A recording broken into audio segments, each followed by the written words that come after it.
नांदेड़ शहर में gang war firing में एक शख्स हलाक। आज 20 जुलाई को शब मगरिब के बाद कदीम शहर में गैंगवार की वारदात रोनुमा हुई, जिसमें एक मुलजिम की फायरिंग में मौत हो गई।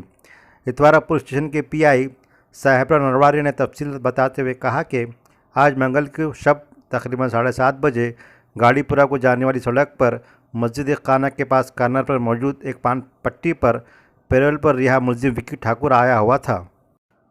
इसी वक्त 5 नौजवान मोटरसाइकिल पर सवार होकर वहां पहुंच गए। जैसे ही इन नौजवानों को विक्की ने देखा, वो फरार हो गया और दौड़ते हुए इसी इलाके की एक छोटी गली में दाखिल हो गया, मगर हमलावरों ने विक्की को घेर लिया और फायरिंग कर दी। इसके अलावा तलवार से भी हमला किया, जिसमें विक्की की जाए हादसे पर ही मौत हो गई, जबकि इसके साथ मौजूद एक नौजवान किसी तरह अपनी जान बचाकर इतवारा पुलिस स्टेशन पहुँच गया। पीआई साहेबरा नरवारी ने मजीद बताया कि ये गैंगवार है और हमलावरों में से 2 की शनाख्त कर ली गई है। इस वाक़े के बाद इस इलाके में खौफ और दहशत का माहौल है। फ़िलहाल अभी कोई मुकदमा दर्ज नहीं किया गया है। मामले की तफ्तीश पीआई नरवारी खुद कर रहे हैं। वाज़ह रहे कि विक्की ठाकुर पर भी कई मुकदमा दर्ज है और वो चोरी, लूटमार और दीगर वारदातों में मुलविस है।